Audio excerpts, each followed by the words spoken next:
Hello everyone. तो आप सबका तहे दिल से स्वागत है मेरे चैनल डियर हर्षद में। तो आज मैं हर्ष आ गया हूँ आपके लिए आपके एक subject 16 to 70 century English drama को लेके, जो कि इसके फर्स्ट यूनिट को आज हम डिस्कस करने वाले हैं। डॉक्टर फोस्टर, जो कि क्रिस्टोफर मार्लो की एक बहुत ही फेमस नॉवल रही है, तो आज हम इसको डिस्कस करेंगे। तो उससे पहले अगर अभी तक आपने चैनल को सब्सक्राइब नहीं किया और आप चैनल में नए आए तो प्लीज़ चैनल को सब्सक्राइब कर लीजिएगा, क्योंकि मेरी हर एक इम्पोर्टेंट वीडियो आप तक ईजिली पहुंच जाए। तो बात करें हम, ये जो सब्जेक्ट है आपका बीए ऑनर्स इंग्लिश और बीए ऑनर्स प्रोग्राम में देखने को मिलेगा आपको। तो ये सेकंड सेमेस्टर का सब्जेक्ट है, जिसकी फर्स्ट यूनिट को आज हम कवर अप करेंगे। तो क्रिस्टोफर मार्लो, जो कि एलिजाबेथन एरा के एक प्ले राइट पोइट ट्रांसलेट थी। तो ये जो है एक बहुत ही ज़्यादा फेमस राइटर रहे हैं इस एरा में। इनकी कुछ फेमस वर्क रहे हैं, वो है आपका Hero and Leander, Tamburlaine the Great, Edward the Second, the tragical history of doctor Faustus, Dido और क्वीन द कार्टेज। तो बात करें एलिजाबेथन पीरियड की, तो इसे एलिजाबेथन एज को इसे गोल्डन एज इंग्लिश लिटरेचर के नाम से जाना जाता है। और इस एज में, इस टाइम में जो वुमेन्स रूल चल रहे थे उसको बहुत ज़्यादा चैलेंज किया गया। और इस गोल्डन एज को इसलिए कहा जाता है इसे, क्योंकि इस टाइम में जो इंग्लिश लिटरेचर था ना आपका, उसमें म्यूज़िक, पोइट्री, ये सारी चीज़ें उभर के आई, यानी कि ये सारी चीज़ें प्रचलित हुई। इस टाइम हम देख सकते हैं कि एक पीस ऑफ टाइम के नाम से इसे जाना जाता है, जब बहुत सारे वर्क चल रहे थे। वर्क ऑफ रोसेस हो गया आपका, फिर वहाँ पर रिलीजियस बैटल हुई, और फिर उसी टाइम में जो उस टाइम का जो बीच का पीरियड था उसी को एलिजाबेथन एरा के नाम से जाना जाता है।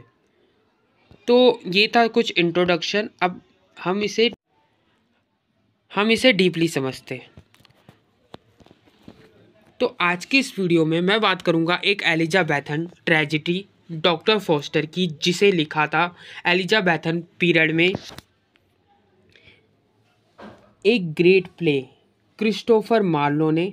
तो दोस्तों, इस पूरी नोवेल का टाइटल का नाम रहेगा आपका the tragical history of the life and the death of the doctor Faustus. क्या दोस्तों आपको पता है कि क्रिस्टोफर मार्लो समकालीन में थे, एलिजाबेथन पीरियड में थे, और क्रिस्टोफर मार्लो का ये जो वर्क है डॉक्टर फोस्टर, ये हमें बहुत ही फेमस वर्क रहा है, और ये प्ले हमें जो बहुत ही कुछ सिखा जाता है, तो वो मैं आपको लास्ट में डिस्कस करूँगा।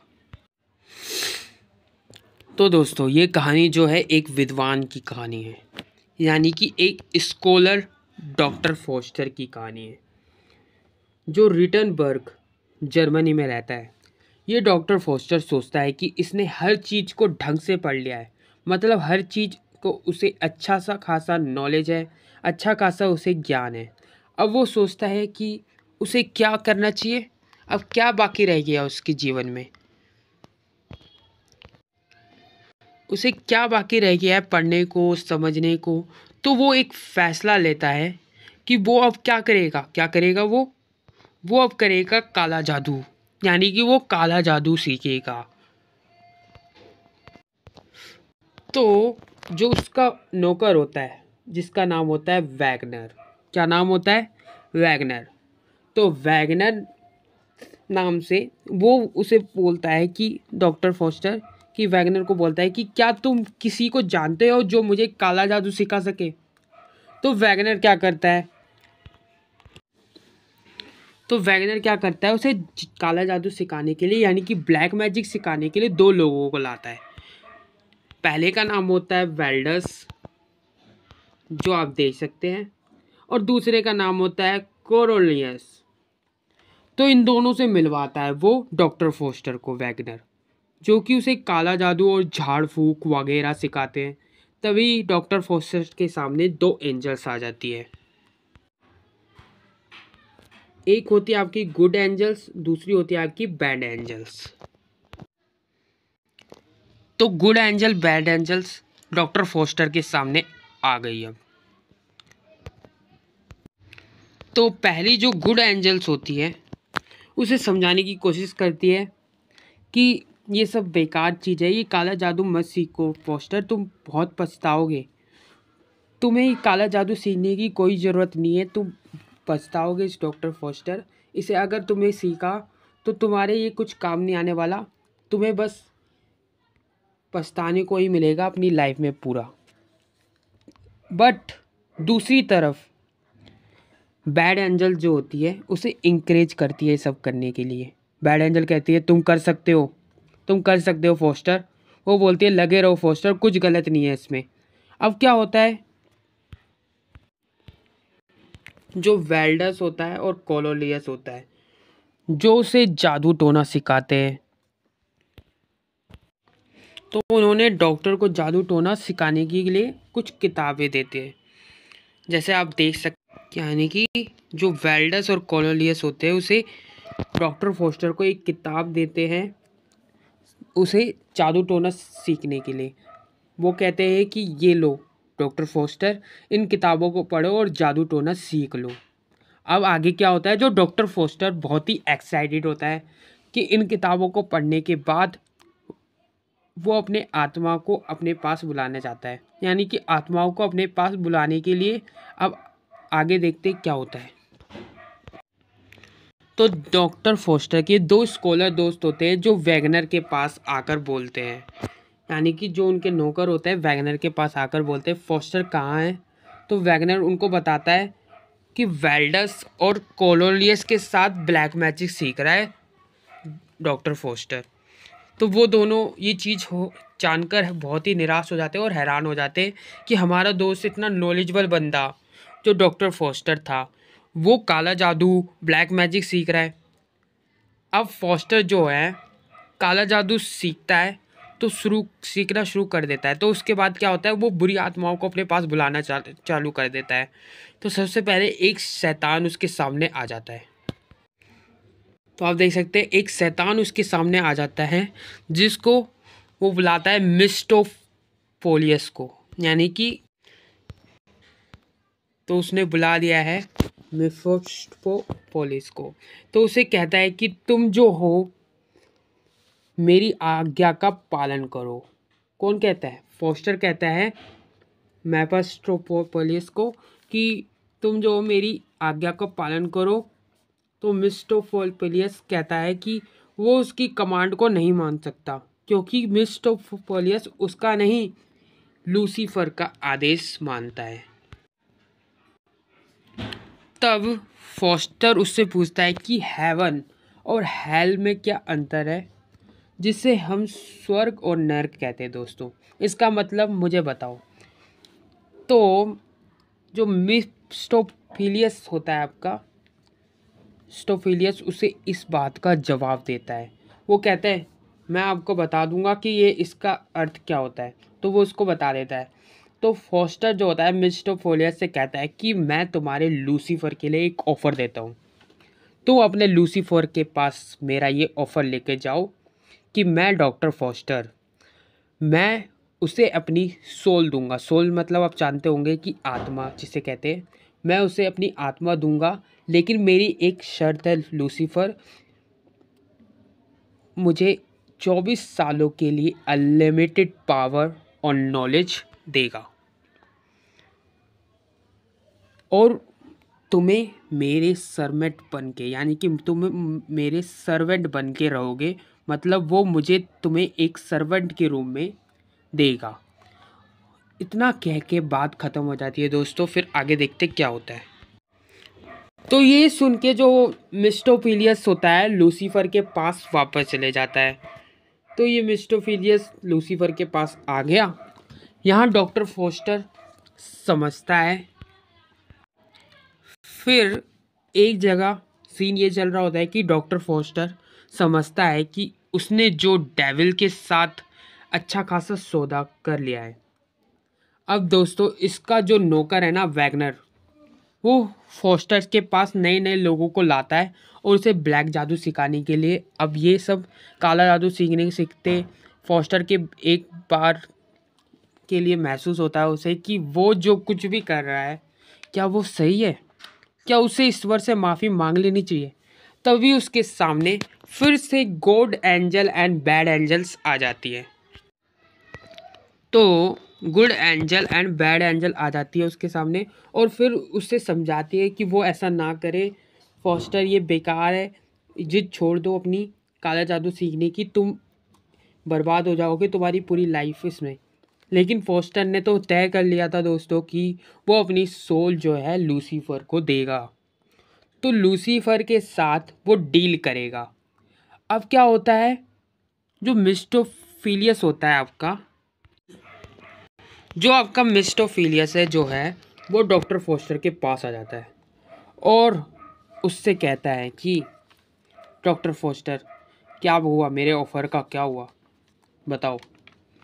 तो तुम्हें लूसीफर का गिफ्ट प्राप्त करने के लिए, मिस्टोफिलियस कहता है, तुम्हें लूसीफर का गिफ्ट प्राप्त करने के लिए, यानी जो तुमने डिमांड रखी है उसके सामने, 24 साल तक तुम एक अनलिमिटेड पावर और नॉलेज तुम्हें मिलेगी। बट ये सब प्राप्त करने के लिए अपने ब्लड के से आपको लूसीफर के एग्रीमेंट पे साइन करना पड़ेगा फॉस्टर।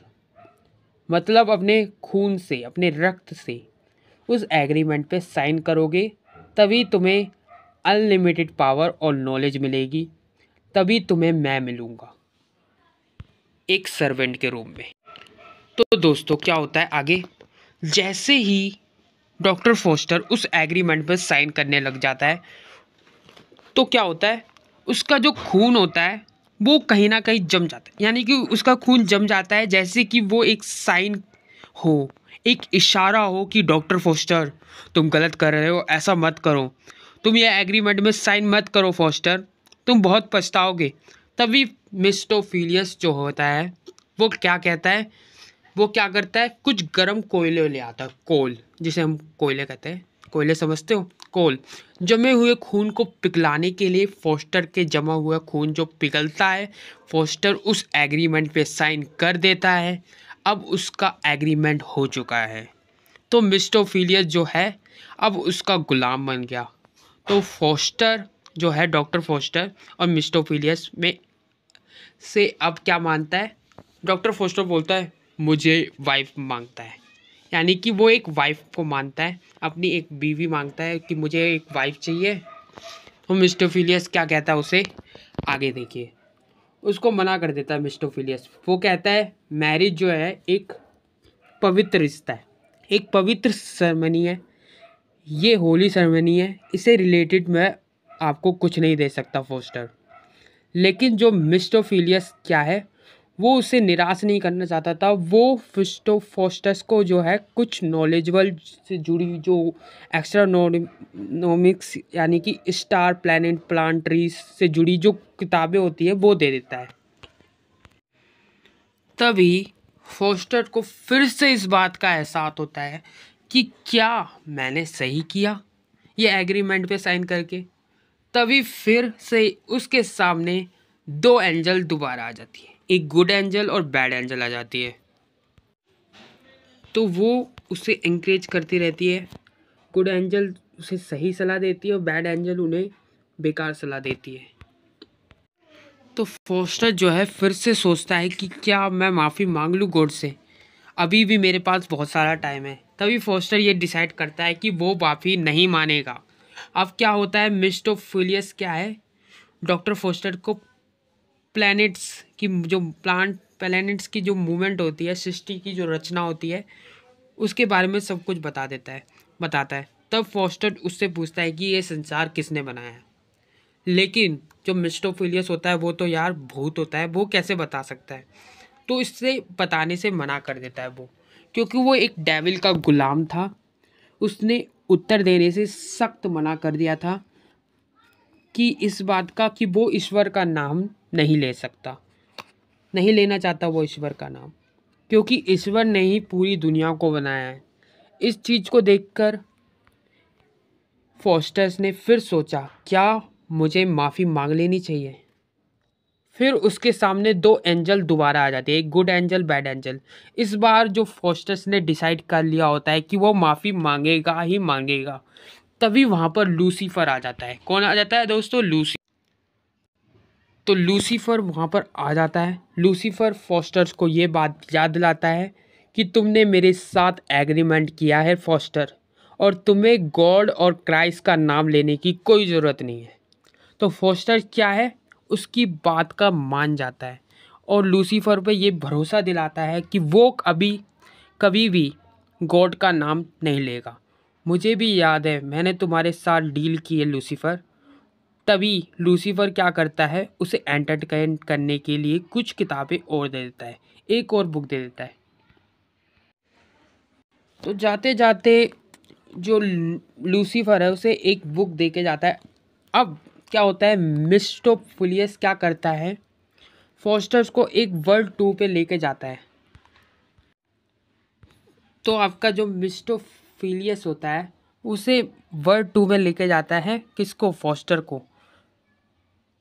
तो एक बग्गी होती है, बग्गी समझते हैं आप, जो शादी के वक्त यूज़ होती है, वो क्या बोलते, दो घोड़े लगा के, और बग्गी को बैठाकर ले जाता है मिस्टोफिलियस फॉस्टर को संसार के सारे मिस्टीरियस यानी कि रहस्य में जगह को दिखाता है। तो रहस्य को दिखाने के लिए उस बग्गी में बैठाकर उसे लेके चले जाता है। अब जो फॉस्टर होता है, फॉस्टर और मिस्टोफिलियस दोनों पूरा संसार घूमकर आ गए। तो अंत में जाकर वह रोम और उतर गए। तो रोम पहुंचने के बाद फॉस्टर की एक इच्छा होती है, यहाँ के सभी स्मारक यानी कि मोनूमेंट्स वगैरह देखना चाहता है। तभी मिस्टोफिलियस उसको बोलता है, हम ज़रूर सारे स्मारक देखेंगे, लेकिन सबसे पहले उस पोप को तो परेशान करना पड़ेगा तुम्हें, जो हमें चेगम्बर यानी कि चेम्बर में जो बसे हुए जो पोप थे उन्हें वो परेशान करता है। तो फॉस्टर क्या करता है, उस पोप को परेशान करने लग जाता है, उसके साथ जोक करने लग जाता है, प्रैंक करने लग जाता है। इतना सब कुछ करने के बाद जो फॉस्टर्स होते हैं फिर से जर्मनी वापस चले जाते हैं, यानी कि जर्मनी पे। अब जर्मनी में फॉस्टर वापस आ गया तो उसकी फ्रेम यानी कि उसकी प्रसिद्धि होने लगी, चारों तरफ फैल गई उसकी प्रसिद्धि। तो उसे क्या हुआ, जर्मनी के एक एम्पर चार्ल्स फिफ्थ ने अपने कोर्ट में इनवाइट किया, यानी कि अपने दरबार में इनवाइट किया, अपने किंगडम में।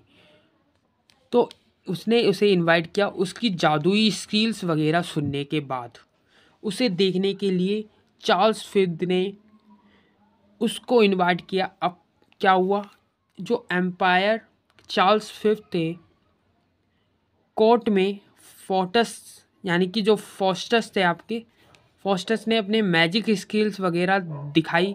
वहाँ पर क्या हुआ, एक नाइट में जो एक आदमी था उसको उसकी स्किल जो है पसंद नहीं आई।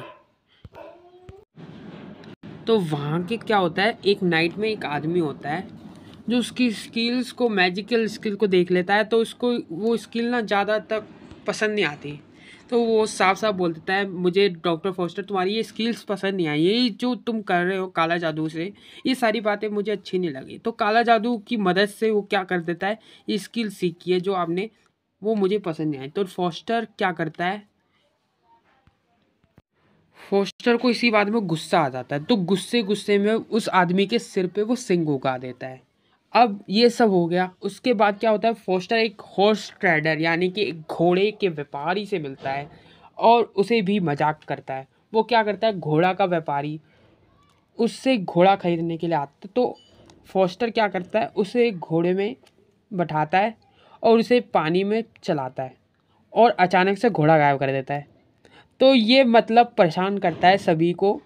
तभी फॉस्टर का जो नौकर है वैगनर उसे बताता है, एक नोबलेट यानी कि एक नोबलेट डुक है जो डुक ऑफ वैलोट है, यानी कि डुक ऑफ वैलोट। आपको ये नाम याद रखने दोस्तों, तभी मैंने इसे पूरे अच्छे से मेंशन किया है। उसने फॉस्टर को अपने दरबार में बुलाया, यानी कि अपने कोर्ट में बुलाया। तो फॉस्टर्स क्या होता है, जब उस दरबार में जाता है तो डुक और डचेस होते हैं वहाँ पर। तो डुक और डचेस को बहुत एंटरटेन करता है अपने ब्लैक मैजिक से, अपने जादू से। और अब डुक क्या है, फॉस्टर से कहता है कि तुम हमारे लिए अंगूर हासिल करो। तो हमारे डचेस का जो है मन भी और मचलित होगा, अंगूर खाने के लिए इच्छा हो रही है हमारे डचेस की, तो आप हमारे लिए अंगूर लेकर आओ। फिर तुम क्या करोगे, अंगूर लाओगे हमारे लिए, अंगूर लेकर आओ। बट क्या होता है, वो मौसम दोस्तों अंगूरों का नहीं होता, यानी कि अंगूरों का मौसम नहीं होता है। ये क्या होता है, मिड विंटर चल रहा होता है उस टाइम, तो ये अंगूर का मौसम नहीं होता। लेकिन फिर भी फॉस्टर क्या करता है, अपने ब्लैक मैजिक से डचेस की खुशी के लिए अंगूर ला देता है। अब दोस्तों उसको देखकर काफ़ी लोग खुश हुए। ऐसे लोग एंटरटेन करते करते उसे पता ही नहीं चला कि फॉस्टर का जॉब एग्रीमेंट का टाइम है वो एंड होने वाला है दोस्तों। तो उसका टाइम एंड होने वाला होता है, यानी कि उसके 24 ईयर जो है 24 साल पूरे होने वाले होते हैं। अब वो क्या करता है, उसको जो नौकर है वैगनर, उसकी नाम पर सारी संपत्ति ध्यान दे देता है, यानी कि उसे संपत्ति दे देता है। तो उसको संपत्ति लिख देता है। तो वो सोचता है कि अब मैं तो रहूँगा नहीं, तो मैं क्या करूँ, वैगनर को कुछ ना कुछ तो दूँ, कुछ ना कुछ तो उसे मिलना चाहिए, क्योंकि इसने मेरी ज़िंदगी भर मेरा बहुत साथ दिया है। लेकिन दोस्तों उसको पता है कि उसका टाइम जो है पूरा होने वाला है, लेकिन वो अभी भी लोगों को एंटरटेन करना चालू रखता है। उसके कुछ स्कॉलर दोस्त जो है उसको बोलते हैं कि फॉस्टर तुम क्या करो, तुम जो है ना एक ग्रीस की जो हेलन की स्पीड मंगाओ, यानी कि आत्मा मंगाओ एक ग्रीस की हेलन की। देखिए दोस्तों जो हेलन है ना, वो संसार की सबसे ब्यूटीफुल लेडी है, यानी कि सबसे खूबसूरत नारी थी उस टाइम पे। तो वो उसे मंगवा लेता है। तभी उसके पास एक बूढ़ा व्यक्ति आदमी आ जाता है।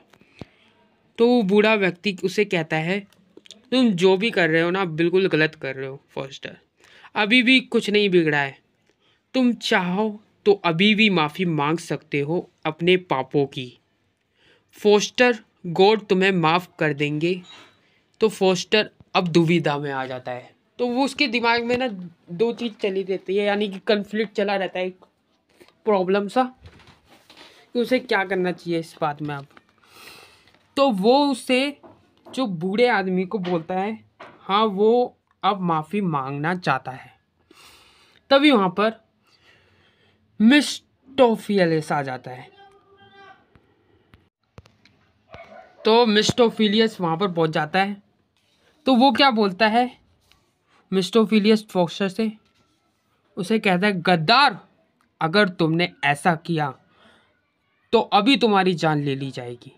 तो फोस्टर उसे कहता है कि नहीं नहीं नहीं, मैं तो ऐसा कुछ नहीं करूँगा। वो तो कहता है कि वो तो ऐसा करना ही नहीं चाहता था, पर ये ओल्ड मैन आके उसे फोर्स करता है, यानी कि उसे भड़का रहा है। अब फोस्टर क्या बोलता है मिस्टोफिलियस से, मिस्टोफिलियस तुम एक काम करो, जो हेलन है ना, जो ब्यूटीफुल लेडी है मैंने आपको बताया था संसार की उस टाइम, उससे ना क्या करो मेरा लवर बना दो, ताकि मेरा ध्यान जो है भटका रहे कि मेरा एग्रीमेंट का टाइम जो है हो गया है, वो पूरा होने वाला है। अब दोस्तों फोस्टर जो है उसे पता है कि फोस्टर की जो डेथ है अब होने वाली है, डेथ उसके नियरेस्ट आ गई है अब। तो फोस्टर की जो डेथ होती है वो धीरे धीरे करके उसके करीब आ रही है अब। उसका डेविल के साथ जो किया हुआ एग्रीमेंट जो है वो पूरा होने वाला है, जो पूरा होने वाला था। तो डॉक्टर फोस्टर इस चीज़ को सोच सोच के बहुत ही निराश हो जाता है। तो दिन पे दिन तभी उसके स्कॉलर दोस्त उसके पास आकर पूछते हैं what is problem with you. So वो उन्हें बताता है कि मैंने डेविल के साथ जो किया डील किया था, अब मेरे पास मात्र 1 घंटा है बचा हुआ है जीवित रहने के लिए। अब दोस्तों जो डॉक्टर फोस्टर भागता हुआ ईश्वर के पास जाता है और माफ़ी मांगता है कि उसे डेविल के साथ, यानी कि उसके डेविल के प्रकोप से बचा लीजिए भगवान, डेविल के प्रकोप से मुझे बचा लीजिए। मतलब अब उसे अपने किए का पछतावा होने लगा, तो उसे पछतावा होने लग जाता है। तो वो बिल्कुल रोने लग जाता है, रोने जैसी शक्ल आप देख सकते हैं यहाँ पर, रोने लग जाता है वो बिल्कुल। तो दोस्तों उसे अब पछतावा हो रहा है कि उसने जो भी किया बिल्कुल गलत किया। 24 साल उसने ऐश किया, अब सिर्फ 1 घंटा उसके पास बचा है जीवित रहने का। और डेविल से उसकी आत्मा को, यानी कि जो अब उसे पता चल रहा है कि डेविल उसे मार देगा, तो फिर वो अब खुद उदास हो रखा है, बिल्कुल रोने जैसे फेस बना रहा है और भगवान से माफ़ी मांग रहा है कि मुझे इस प्रकोप से बचा लीजिए भगवान। तो उसे पता है उसकी आत्मा को जो है डेविल घसीट कर ले जाएगा। तो ईश्वर को बोलता है, माफ़ी मांगता है कि उसे डेविल के प्रकोप से बचा ले। वो कहता है कि जीसस क्राइस्ट की जो खून है कि एक बूंद है, एक बूंद उसे ही बचा सकती है। तो दोस्तों यहाँ तक फोस्टर जो है गॉड के साथ भी डील करने लग जाता है, यानी कि उसके साथ भी सौदा करने लग जाता है, गॉड के साथ भी बार्गेनिंग करने लग जाता है वो। तभी घड़ी जो होती है मिडनाइट पे उसका टाइम पूरा कर देती है और डेविल आकर उसकी सोल की, यानी कि उसकी सोल, उसकी आत्मा को घसीट कर ले के चले जाता है। अब दोस्तों फोस्टर के जाते जाते क्या करता है फोस्टर, वो प्रार्थना करता है कि उसकी जो काला जादू की जो बुक्स है वो जला दी जाए, किसी और के हाथ में ये बुक्स ना लगे और कोई और वो गलती ना करे जो उसने की। इसी के साथ साथ दोस्तों, इसी के साथ दोस्तों ये प्ले का जो है द एंड हो जाता है। तो थीम्स इसे सीखने को मिली, sin redemption and damnation, conflict between medieval and renaissance values, power as corrupting influence, divine nature of man and ambition drives and free will. तो हमें ये जो प्ले है बहुत कुछ सिखा के जाता है एंडिंग में गाइस। तो आप देख सकते हैं हमें ये क्या सिखा के जाता है दोस्तों, हर आदमी के अंदर ना 2 एंजल होती है, एक होती है गुड एंजल और एक होती है बैड एंजल। कभी भी कुछ गलत काम करने जाता है आदमी तो बैड एंजल उसे इंकरेज करती है कि हाँ तुम ये कर सकते हो, तुम करो करो। बट गुड एंजल कहीं ना कहीं उसे इस काम को रोकने के मजबूर करती है, यानी कि उसे रोकती है। पर ऐसे ही हम क्या करते हैं, बैड एंजल की सुनते हैं और गुड एंजल की आवाज़ को क्या है दबा देते हैं। और यहाँ भी डॉक्टर फोस्टर ने वैसा ही किया और अंत में वो जाकर उसे इस बात का पछतावा हुआ कि वो गलत था और वक्त आया तो वो पछता रहा था। तो ये प्ले हमें बहुत कुछ सिखा जाता है दोस्तों। तो हमें कभी ना बैड एंजल की नहीं गुड एंजल की सुननी चाहिए, ये प्ले हमें ये सिखाता है दोस्तों। तो हमारा दोस्तों ये the tragical history of the life